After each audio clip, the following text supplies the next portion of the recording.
थौकने बेबे जुयाचुङ्गु सरस्वती रुपाया खे कछुया दर्ता महानगर प्रहरी वृत्त अनामनगर ये जुल थोसबे न्ह सोनिगय थिति थासे दुगु प्रहरी वृत्ते दर्ता यागु कुत जोगु ख तर सुधा मलत आवया सरस्वती प्रधान या क्षतिपूर्ति बीमागु लिसै सोनु तक कुंके के मागु या स्याचा फे मागु पलेसा तुथ्यासा मेम बालचोम मिसा रूपा पत्रकार संचार कर्मी हो कलाकार तक मखु खत छलपला यागु खनि मध्यक अपराध यागु धागु दु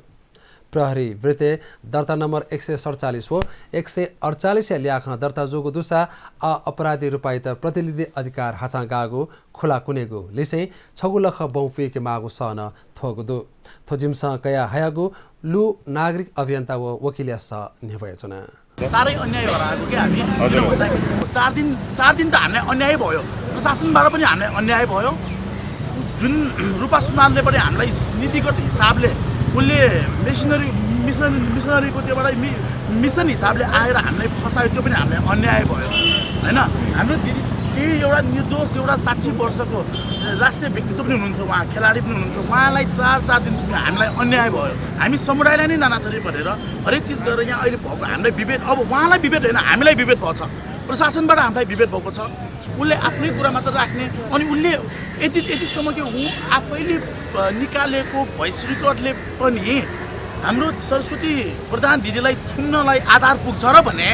यो कसले बनायो यो हाम्रो हिसाबमा कसले बनायो किन बनाउनु भनेर भन्नु यो माथि हाम्रो बाबुराम भद्रै छ उहाँ जस्तै यो घुमिसकेको पटमा बसेर भन्ने मान्छे हामी पनि होइन यो त निष्पक्ष छानबिन त यो प्रशासन र सरकारले गर्नुपर्ने हो नि त हामी त्यसको लागि मागमा आएको छ निष्पक्ष छानबिन हुनुपर्छ यहाँ रूपा सुनालले उहाँ आफैले दलित जातिलाई विभेद गर्नुभएको छ उहाँले अब उहाँले उहाँको मोबाइल दिनु पर्यो उहाँको घरबेटी पहिला बस्ने ठाउँ घरबेटी उहाँ पनि भेटेर आइसक्नु पर्छ हाम्रो दाइहरूले उहाँको घरमा हुँदै उहाँ त आनन्दले उसको आमा र दुई बस्दा हुँदै के समस्या नहुने कुरा खोज्न आउनुपर्ने उसको बाध्यता के हो उहाँले न्याय खोज्ने सरस्वती दिदीको घरमा होइन क्या उहाँले न्याय खोज्ने नेपाल सरकारलाई यहाँ हाम्रो सरकारसँग न्याय खोज्नुपर्छ राज्य विरुद्ध लडाइँ हुनुपर्छ अहिले फेरि यो उस्काउने मान्छेलाई उचाल्ने गरेर अब भनौँ न हेर्नुहोस् हेर्दै आज हाम्रो समुदायमा कति मान्छे छ समुदायमा नभनौँ सबैतिरबाट आएका छन् यस्तो उताबाट पनि आएर यताबाट पनि आएर हुँदाखेरि ठुलो द्वन्द हुन्छ यसको जिम्मेवारी कसले लिने त एउटा अब कहाँबाट कहीँ न कहीँबाट आएको एउटा मिसनबाट चलेको मान्छेले यहाँ काठमाडौँमा द्वन्द गराएर यहाँ रक्तपात भयो भने जिम्मेवारी कसले लिने हामीले त हामी नेवारले त जातिगत कुरा गर्न जानेकै छैनौँ हामीले यो जातिगत कुरा ल्याउने को हामीले ल्याएको हो ऊ आफैले ल्याउने आफै अनि उहाँले यहाँ जातीय ढङ्ग गर्न खोजेको यो हामीले हेरेको हामी त लाटो छैन नि त्यस्तो विभेदमा बसिरहेको छौँ हामी सरकारले ठुलो काम गर्न कार्यक्रम गर्न चाहिँ हुन्छ नि गरिरहेछन् हामीले भने एउटा सानो दिवाली पूजा एउटा मान्छे मरेको हाम्रो समाकुतिसम्म गर्न नसक्ने सरकारलाई सोध्नुपर्ने त्यस्तो गणतन्त्रमा छौँ हामी अहिले हामीलाई भएको छ विभेदको कुरा गर्ने हो भने होइन उहाँले घर सल्लाह गर्ने कुरामा घर सल्लाह गर्नु त पाउनु पर्यो नि अनि आएर के 92 वर्षको आमा बुढी आमा घरमा छ कोभिडको टाइममा घर सल्लाह त हुन्छ नि तिमीलाई त मेरो आमाले यस्तो भनेको छ तिमी बस्न मिल्दैन त भनेको छैन नि ऊ आफैले उस्काएर सोधेन उस्काइदिउँ म तपाईँलाई अहिले म उस्काइदिउँ एउटा हाम्रो सरस्वती दिदीलाई अन्याय गरेछ अन्याय मात्र होइन षड्यन्त्र चलाएको छ उहाँसँग मात्र होइन पुरै समुदाय पुरै यो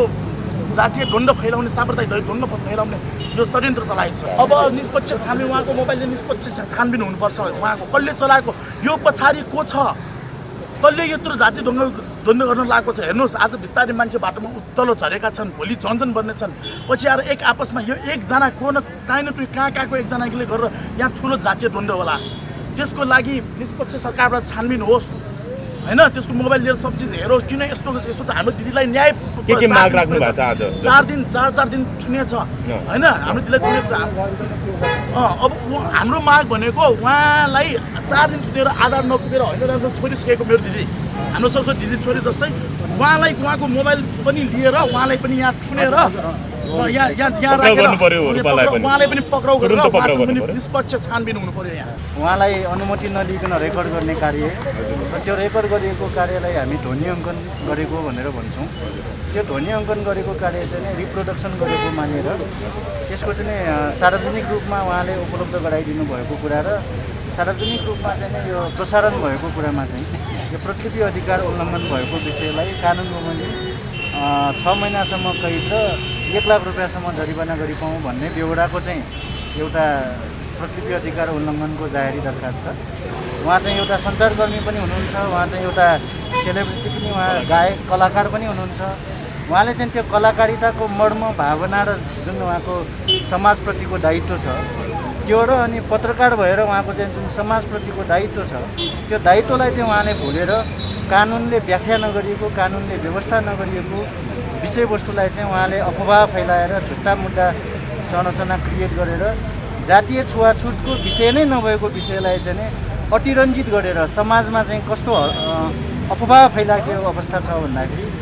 जातीय विभेद सम्बन्धी कानुनले व्याख्या नगरिएको, व्यवस्था नगरिएको,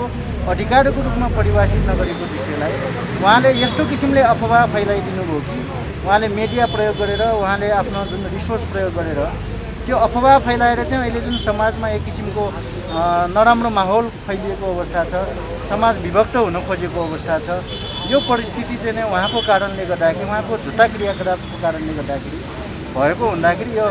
हाम्रो अपराध संहिताको, मुलुकी अपराध संहिताको दफा 70मा झुटा अफवाह फैलाएको अवस्थामा चाहिँ यस झुटा अफवाह फैलाएर समाजको शान्ति सुव्यवस्था खलल गरेमा जातीय जुन चाहिँ एउटा मिलेर बसेको कुरालाई चाहिँ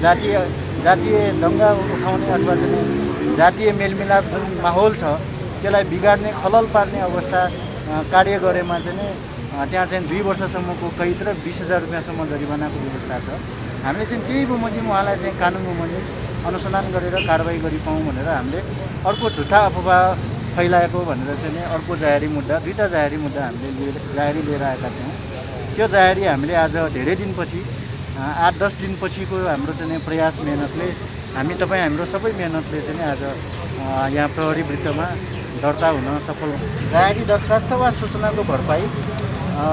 झुटा अफवाह फैलाएको सम्बन्धी कसुरबारे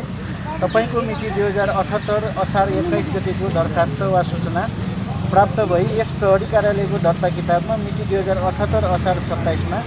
दर्ता भयो भनेर चाहिँ हामीले प्रहरी वृत्तमा दर्ता नम्बर 27 को चाहिँ हामीले एउटा भरपाई पाएका छौँ भने यस्तै अर्को भरपाई चाहिँ हाम्रो प्रतिलिपि अधिकार उल्लङ्घन सम्बन्धी कसुरबारे भनेर यसमा पनि तपाईँको मिति 2078 साल असार 21 गतिको दरखास्त वा सूचना प्राप्त भई यस प्रहरी कार्यालयको दर्ता किताबमा मिति 2078 असार 27मा दर्ता भयो भनेर हामीलाई चाहिँ दर्ता नम्बर 148 दिएर आज यो प्रहरी कार्यालय वृत्तबाट चाहिँ यो महानगरीय प्रहरी वृत्त सिंहदरबारबाट आज हामीले दर्ता गरेर पाएका छौँ।